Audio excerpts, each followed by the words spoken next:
अस्सलाम वालेकुम। Eighth class next page number 33 34 homework plus learn. Page number 33 पर जो हम स्टार्ट करेंगे टॉपिक वो होगा स्केलर्स। तो इसके ऊपर आप डिफ़ाइन लिख लें, व्हाट आर भी लिख सकते हैं। तो डिफ़ाइन स्केलर्स या व्हाट आर स्केलर्स, यानी ये कौन सी क्वांटिटीज़ होती हैं। ठीक है, शॉर्ट क्वेश्चंस हैं ये। तो ये जो इसका पिंक बॉक्स है ये डेफिनेशन है स्केलर्स की। अ scalar quantity is described completely bye its magnitude only. Scalar quantities वो होती हैं जो मुकम्मल तौर पर मैग्नीट्यूड से ही रिप्रेजेंट की जा सकें, यानी जिनकी डायरेक्शन कोई ना हो, सिर्फ न्यूमेरिकल वैल्यू और साथ उसका अप्रोप्रिएट यूनिट हो। तो ऐसी क्वांटिटीज़ को कहते हैं स्केलर क्वांटिटीज़। इसकी एग्जांपल्स आपने निशान लगानी है। एग्जांपल्स कहाँ पर हैं, ये जो मैं पॉइंट आउट करने लगा हूँ यहाँ से एग्जांपल्स स्टार्ट हो रही हैं। Examples of scalars are mass, length, time, speed, volume, work, energy. इसके अलावा भी और भी बहुत सारी हैं। तो ये कुछ उसने नाम लिखे हैं। ये वो क्वांटिटीज़ हैं जिनमें सिर्फ मैग्नीट्यूड होता है और वो क्वांटिटी मुकम्मल तौर पर डिस्क्राइब हो जाती है। तो examples of scalars are mass, length, time, speed, work, volume and energy etcetera. ठीक है, ये इसकी एग्जांपल्स हैं, कुछ नाम दिए हैं उसने स्केलर क्वांटिटीज़ के। ये एक क्वेश्चन कंप्लीट हो गया, होमवर्क में शामिल है। एग्जांपल्स भी आप लिखेंगे, नेम्स। फिर इधर ही एक और शॉर्ट क्वेश्चन हमने बनाना है, वो यहाँ से स्टार्ट होगा। The magnitude of a quantity means it's numerical value with an appropriate unit such as 2.5 kg, 40 seconds, 1.8 meters, etc. ये जो लाइंस हैं इनके लिए अलग शॉर्ट क्वेश्चन है। ठीक है, ये जो मैंने निशान लगाया है ना, द मैग्नीट्यूड से लेकर 1.8 मीटर एट्सेट्रा। इसका क्वेश्चन क्या बनेगा, ये जो वर्ड मैंने पॉइंट आउट किया है मैग्नीट्यूड, ठीक है, इसके ऊपर आपने लिख लेना है व्हाट इज़। तो ये बनेगा व्हाट इज़ मैग्नीट्यूड। डिफ़ाइन भी लिख सकते हैं, डिफ़ाइन मैग्नीट्यूड या व्हाट इज़ मैग्नीट्यूड। यानी ये जो डेफिनेशन में हमने वर्ड पढ़ा है मैग्नीट्यूड ओनली, तो मैग्नीट्यूड क्या होता है उसकी अलग से भी आपने ये डेफिनेशन निशान लगा लेनी है और इसको भी आप होमवर्क करेंगे, लर्न भी करेंगे। तो मैग्नीट्यूड से मुराद क्या होता है, स्टूडेंट्स को कह रहे हैं कि मैग्नीट्यूड से मुराद न्यूमेरिकल वैल्यू होती है विद एन अप्रोप्रिएट यूनिट, साथ उसका कोई अप्रोप्रिएट यूनिट भी हो, तब वो क्वांटिटी कम्प्लीटली डिस्क्राइब हो जाएगी। जैसे उसने यहाँ पर कुछ हमें एग्जांपल्स दिए ना, मैग्नीट्यूड दिए हैं 2.5 kg, 40 सेकेंड्स, 1.8 मीटर। आप ख़ुद से भी कोई वैल्यू लिख के आगे उसका अप्रोप्रिएट यूनिट लगा सकते हैं। तो दिस इज़ कॉल्ड मैग्नीट्यूड। ये होता है मैग्नीट्यूड कि जिसमें न्यूमेरिकल वैल्यू हो और साथ उसका अप्रोप्रिएट यूनिट हो। तो स्टूडेंट्स ये दो क्वेश्चन हो गए, पहला हमने स्केलर्स वाला बनाया था, दूसरा मैग्नीट्यूड। फिर इसी पेज पर आपको इसके बाद हेडिंग नज़र आएगी वेक्टर्स, इसी पेज नंबर 33 पर वेक्टर्स। तो इसको भी आपने ऊपर डिफ़ाइन लिख लेना, डिफ़ाइन लिख लें या व्हाट आर लिख लें। तो डिफ़ाइन वेक्टर्स या डिफ़ाइन व्हाट आर वेक्टर्स। तो ये पिंक बॉक्स इसकी डेफिनेशन है। A vector quantity is described completely by magnitude and direction. Scalar quantities के साथ जो दूसरी क्वांटिटीज़ होती हैं वो वेक्टर क्वांटिटीज़ होती हैं, जिनमें मैग्नीट्यूड के साथ साथ डायरेक्शन भी जब तक ना बताई जाए तो वो क्वांटिटी मुकम्मल तौर पर डिस्क्राइब नहीं होती। अब इसकी एग्जांपल्स में कौन कौन सी क्वांटिटीज़ शामिल हैं, इसकी एग्जांपल्स जो आपने निशान लगानी है, ये जो मैं पॉइंट आउट करने लगा हूँ यहाँ से examples. Examples of vectors are velocity, displacement, force, momentum, torque, ETC. इसके अलावा भी हैं, ठीक है, ये चंद एक उसने नाम लिए हैं। तो स्टूडेंट्स ये तमाम क्वांटिटीज़ जो यहाँ पर लिखी हुई हैं ये सब वेक्टर क्वांटिटीज़ हैं। इनमें मैग्नीट्यूड के साथ साथ डायरेक्शन भी होती है।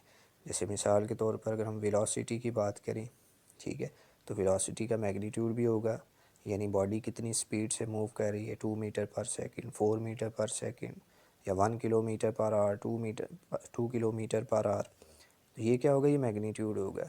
लेकिन अभी बात क्लियर नहीं होगी जब तक हम ये नहीं बताएंगे कि in which direction the body is moving, कि बॉडी किस डायरेक्शन में मूव कर रही है, टूवर्ड्स नॉर्थ कर रही है, टूवर्ड्स वेस्ट कर रही है, टूवर्ड्स ईस्ट कर रही है, तो ये डायरेक्शंस भी हैं साथ, ठीक है। तो ऐसी क्वांटिटीज़ जिनमें मैग्नीट्यूड के साथ साथ डायरेक्शन भी हो, ऐसी क्वांटिटीज़ को कहते हैं वेक्टर क्वांटिटीज़।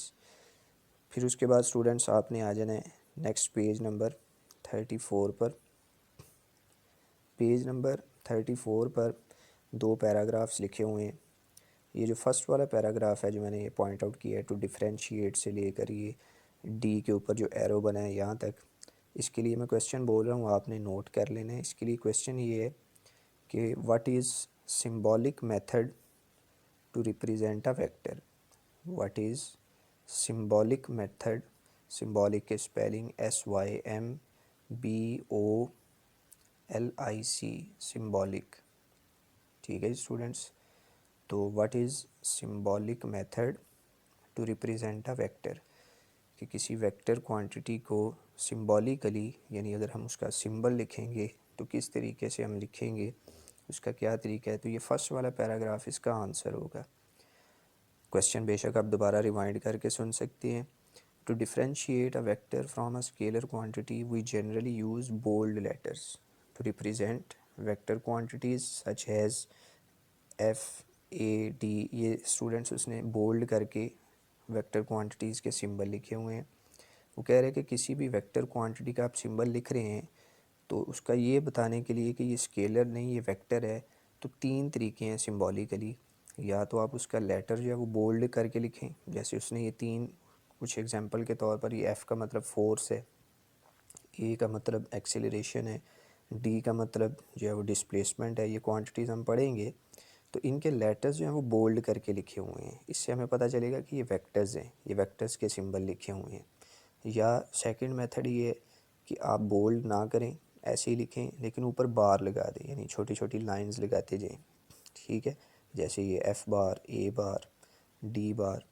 और थर्ड तरीका ये है, अगर इन दोनों में से आप ये दोनों फॉलो नहीं करते ऊपर वाले, तो फिर थर्ड और लास्ट तरीका ये है कि आप उसी तरह लिखें नॉर्मल जैसे आप लेटर लिखते हैं, लेकिन ऊपर फिर एरो हेड लगा दें, इससे भी यही पता चलेगा कि ये वेक्टर है। तो तीनों में से किसी एक को भी आप फॉलो कर सकते हैं, लेकिन एक वक्त में एक ही फॉलो करेंगे, ठीक है। या तो आप लेटर्स को बोल्ड करके लिख दें, ठीक है, या बोल्ड ना करें लेकिन ऊपर उनके बार लगा दें, बार भी नहीं लगानी तो एरो हेड्स हैं। तो इन तरीक़ों से वेक्टर्स जो हैं वो रिप्रेजेंट होते हैं। फिर उसके बाद स्टूडेंट्स जो आपको सेकंड पैराग्राफ नज़र आ रहा है, ये ग्राफिकली से लेकर यहाँ तक, ठीक है। इसका आपने क्वेश्चन लिख लेना है कि what is graphical method to represent a vector. What is graphical method to represent a vector, ठीक है। फर्स्ट वाले पर हमने क्या बनाया था, what is symbolic method to represent a vector. अब आपने ये सेकंड पैराग्राफ पे क्वेश्चन बना लेना है, what is graphical method to represent a vector. ये ग्राफिकल के स्पेलिंग लिखे हुए हैं यहाँ पर, इसको देखकर आप नोट कर सकते हैं, ठीक है। ग्राफिकली क्या मेथड है, ग्राफिकली वो कह रहा है स्टूडेंट्स कि graphically a vector can be represented by a line segment with an arrow head in figure. ये फिगर इंक्लूड है स्टूडेंट्स, ये सिर्फ नंबर जो है इसको मैं कट कर रहा हूँ 2.14, ये फिगर बनी हुई है, ये इंक्लूड है, एक एरो हेड दिखाया हुआ है विद लेंथ AB, या line AB with arrow head at B represents a vector.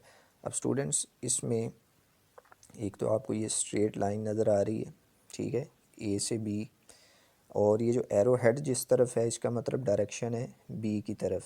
इसमें आप डायरेक्शन भी शो हो रही है कि डायरेक्शन होगी A टू B, और अगर यही एरो हेड जो है वो A की तरफ होता तो फिर हम कहते कि इसकी डायरेक्शन है B टू A, ठीक है। तो इस वक्त इसकी डायरेक्शन A टू B है क्योंकि ये एरो हेड जो है वो B की तरफ है।